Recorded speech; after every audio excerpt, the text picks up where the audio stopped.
It's your boy Lil Vops. I'm fucking with EntitledKings.com. Stop what you doing and subscribe. Yeah, man, we back at it. Lil Vops, what's going on, man? Round 2, man. What's that, my G? Shit, chillin', man. What's going on with you, man? You just dropped a new project, man. Bossing up, man. Tell us about that. So, got the streets on hey, fire. Yeah, hottest shit in the streets right now, Yeah. man. I got a 6-track EP, Bossing Up, man. Got just really 6 straight hits on it. Every one on club, radio type tracks. What's your hardest song off of Bossing Up? You feel like that's the way it's gonna go? Probably the Freak song, man. Okay, I like Freak Something. Yeah. Freak Something. Where'd you come up with the concept? Real talk, shit. I was fucking around, listening to Lil Jon and the East Side Boys, and it was the Who You With track, and then on the part where they was like Free Song, I kind of sampled it in the beginning, but I ended up taking the sample out though. Okay, why you do that? Making the beat, I sampled the shit, and I kind of knew what the hook was gonna be already. Had that feel, had that bounce. Yeah. I ended up taking the sample out though. You just felt like it sounded better without the sample? Oh yeah. Okay. Yeah, the Freak Something definitely like that. I also see the Bossing Up video as well, man. I like the white background. You know, it kind of looked like some futuristic type style. I like auto tunes, man. You sound good, man. Yeah. Tell us a little about how you came up with the concept and how you transitioned in your style into more of like the modern day hip hop. Yeah, man. I mean, honestly, shit, I kind of be fucking around, just vibing, man. I got studio in my crib, so I get the opportunity to just fuck around and vibe, play around with different shit. And with that H&R video you talking about, basically, shit, that's just that whole concept of the song. It's like I needed to make that shit to do what I'm doing now. Like when I talk about boxing up, like a lot of people see me in the street.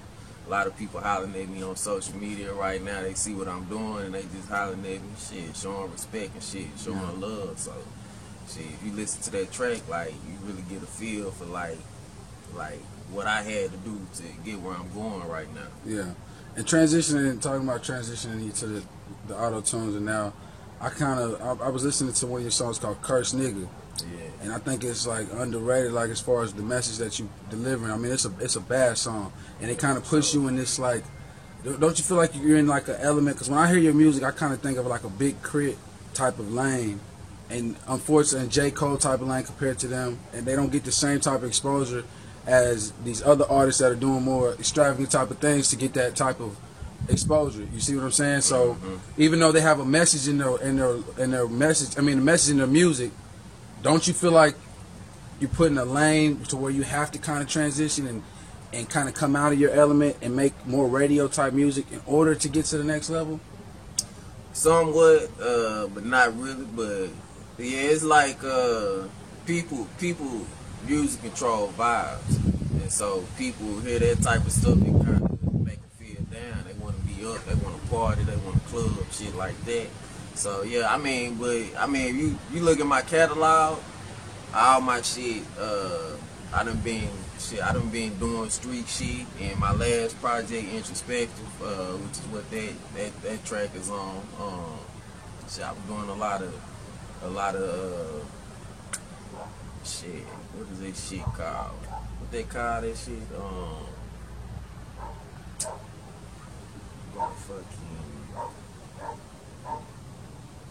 Conscious rap type shit. Yeah, that's what I said. Like as far as conscious rap, the message, the Kendrick Lamar's, the Big Crits, like through a little phase, and I was making a lot of that type of music. So I mean, and obviously with the Bossing Up album, it's more of an up tempo type of album, EP. So what made you transition? Did you realize that was what it's going to take for you to try to get more exposure, get more fans, and kind of get to the next level, trying to go? Yeah, I feel like it was a mix. I wanted to give people a little more what I feel like people want to hear. At the same time, keep it 100. And so yeah, so I kind of transitioned it back to what I used to do before. Yeah. So I mean, it's like you can say that you're multi-talented to be able to do both, right?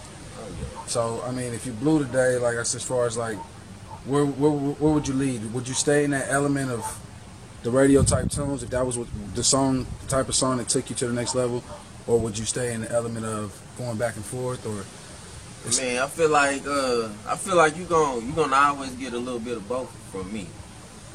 I feel like you always gonna get that. Like, if you listen to any of my full projects, they got 20 tracks on it. Like, I'm gonna have a little club shit. I'm gonna have a little street shit. I'm gonna have a little real nigga shit, some conscious shit on there. Like, I like to just put all this shit in the pot and boil that shit up. Man. Yeah, already. Now I see you right now sporting the Plain No Games merchandise, man. Yeah. That's hard right there. Man, let the people know real quick where they can find that at. Man, real talk shit. To find that, you can follow my boy over here, Mo Money Grundy. That's your IG. Yeah, Mo Money Grundy. You can follow me on IG at Lil Voss Official. Yeah. Find me on Facebook at Lil Voss. Just holler at me, man. Yeah, so with the Plain No Games, I mean, that was like one of your outbringings as far as music. A lot of people know you for that song and the drama that you stirred up with that song in the city. A lot of people wonder why you haven't done a remix at this point in time where you're in your career now, that you have that more buzz, you have the fans, you got that more support. Don't you feel like it's time to give the fans a remix of that Plain No Games and probably put some artists from Plano on that same song? Is that a possibility? I mean, it's a possibility. I ain't really thought too much about it. People done brought it up to me. I ain't really put too much thought in it though. So I really been kind of keeping it moving with my own shit. And I'm kind of I feel like I say I ain't thought about it too much because I put Plain No Games in everything I do. Like any track you hear, like you gonna hear Plain No Games on it. So that's really the reason why I really ain't just went ahead and did no remix to it. Mm-hmm. So I mean, as far as like this, if the fans were calling for it and the demand was up high enough, would you decide to make a decision then as far as making a remix for it? I wouldn't say remix, but we'll do some more shit for the city at the city corral for sure. Absolutely, that Plain No Games, that was definitely a jam, man. Now we seen you having a conversation with Memphis Hits. Tell us a little bit about what y'all talked about, man. How was it meeting him? Oh man, yeah, I went to a seminar and got to play my music for him, and he was fucking with it. And he ended up chopping it up with me. He was really he was trying to get me in the studio. And shit, I don't know what happened with that shit. It never really happened, but shit, fold. Gotta keep it moving though. Right on. And speaking of other legends in the hip hop, I see you also bumping shoulders with Big Tuck as well. He's a Dallas legend. Can we expect some music from both of y'all in the future? Oh yeah, man. We actually we did the show together. Okay. Downtown Dallas at Gators. I definitely hollered at him. He told me hit him up whenever I was ready. So yeah, definitely. Okay. And like with the transition as far as music, is there any other artists in Dallas that you would want to work with besides Tuck? I mean, whether they're active right now or they have a bigger buzz than usual. You got the Yellow Beeges, the Trap Boy Freddy's. Is there any other artists up there that you would possibly want to do some projects with in the future? Man, I'm really down to do a project with really anybody who's doing something. I would love to do some shit like with the Dallas Legends though. Okay. Like niggas like Mr. Pookie, motherfucking Gator Man, Big Tuck, Big Chief. I would definitely do some shit with Yellow. He really the hottest nigga in Dallas right now. Like hands down. Shit, I fuck with Lil Ronnie motherfucker music. Yeah. So yeah. So those will fuck with absolutely. I mean, Dallas niggas. Yeah, Dallas is definitely buzzing right now. The world is definitely paying more attention to Dallas music and Dallas artists at the moment. Yeah. If you are from Dallas and you're an active artist, I think, and we could probably agree that this is the best time to be making music. As fast as they giving out deals and people are becoming millionaires overnight. Let me ask you this question though, Voss. With Dallas artists and you being an artist, if you did get your takeoff and you did get that check and the label did call you and you got your opportunity to go to the next level and become that superstar status, could you, and you have to think of it this way, like the Go Yayos, they're not necessarily from Dallas, but they still fall up under the Dallas and the DFW umbrella. Do you think it's fair to be considered under that umbrella as a DFW artist, or would it be a Plano artist of a whole different market?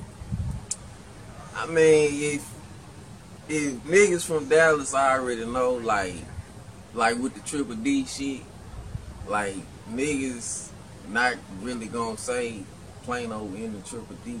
But I mean, yeah, I feel like I will fall under that DFW, under that whole DFW umbrella though. And I mean, I feel like Plano has its touch in Dallas. Like it's a lot of niggas from Plano doing shit in Dallas right now. So I feel like we got our touch in Dallas. And but I mean, yeah, of course it's different. But I mean, shit, I feel like it depends, cause you just like Mo 3, just like the road, like niggas be like, them niggas ain't from Dallas. I feel like it would be the same way. You think you would get that same type of Yeah. we think backlash in a sense because you're not from Dallas, or you think Probably worse, nigga. worse because you're from a suburb outside of Dallas? Yeah, absolutely.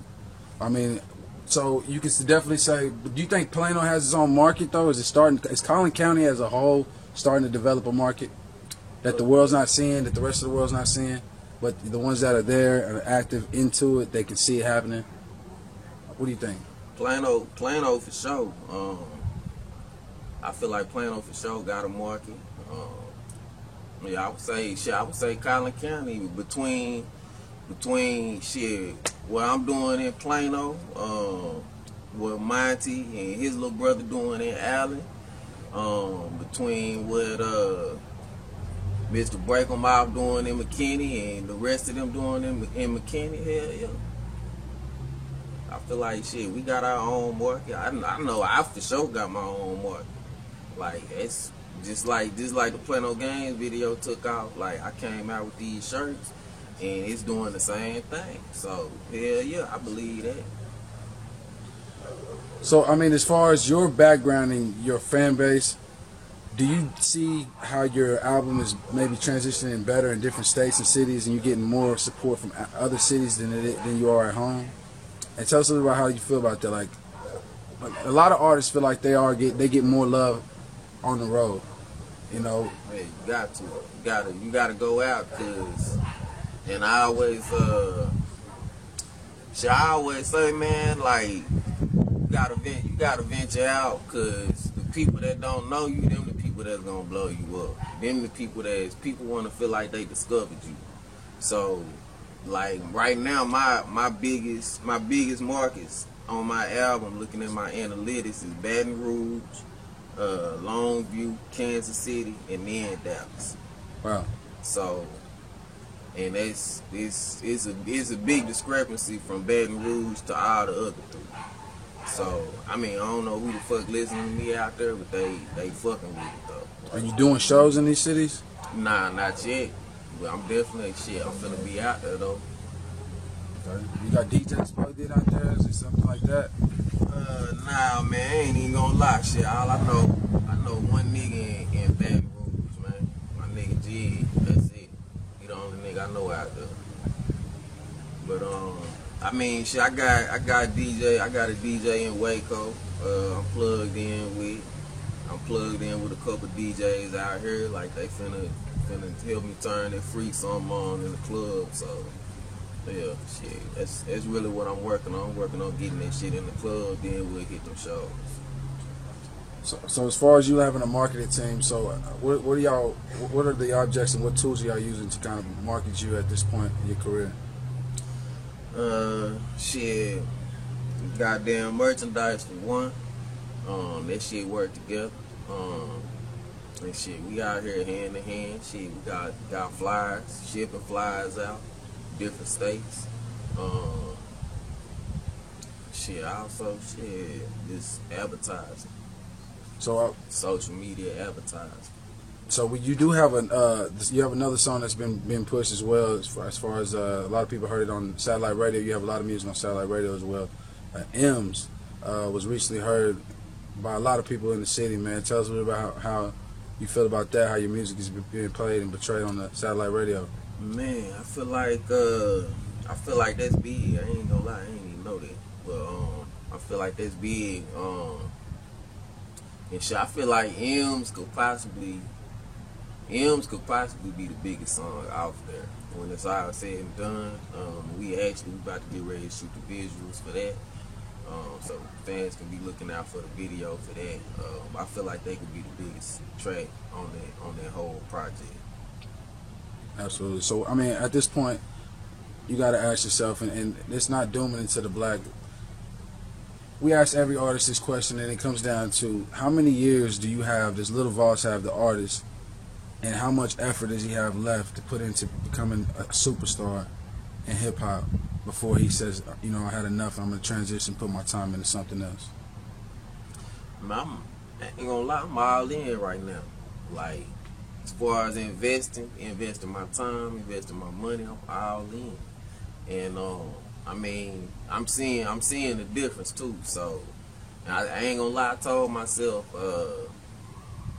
shit, if I don't see a big increase and a big elevation in where I'm going, like shit, I would probably stop. I wouldn't really just stop rapping. I would move into something else, cause shit, niggas know when, I don't know shit if they do or not, but shit, I produce pretty much all my tracks. So I would move into production, and I would find the next young nigga who I feel like got the motherfucking juice. Yeah. And I'm gonna get behind that nigga so he ain't gotta go through the learning curve that I had to go through as an independent artist. Man, that's some real shit, man. Not a lot of people don't say that. I'm gonna do that shit regardless. Yeah. So when we ask you, Lil Voss, what's next for Lil Voss? Man, shit, just like you said, man, I'm finna go out there and get it.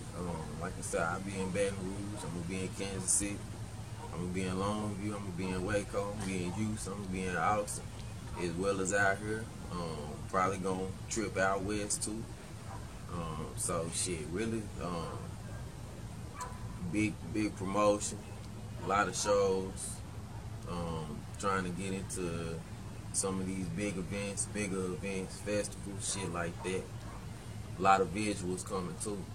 Yeah, I mean, a lot of artists don't actually, a lot of people don't notice that you actually produce a lot of your own music, a lot of your own beats are made by you. You engineer a lot of your own stuff. Are you still actively producing beats? Are your beats for sale?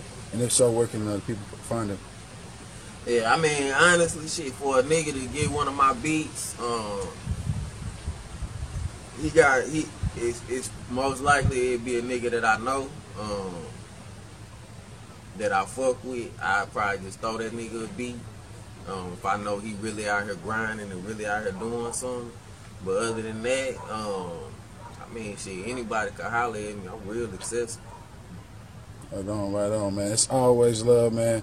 Like I say, Lil Voss, keep the grind down, keep your foot on their neck, man. We'll get back up with you, man. Go get that bus. Let the people know where they can find all your music. Yeah, man, fuck that. Go buy them motherfucking Bossing Up. Go stream the Bossing Up. It's on shit, iTunes, Apple Music, Spotify, all that shit. Pretty much, it's on everything.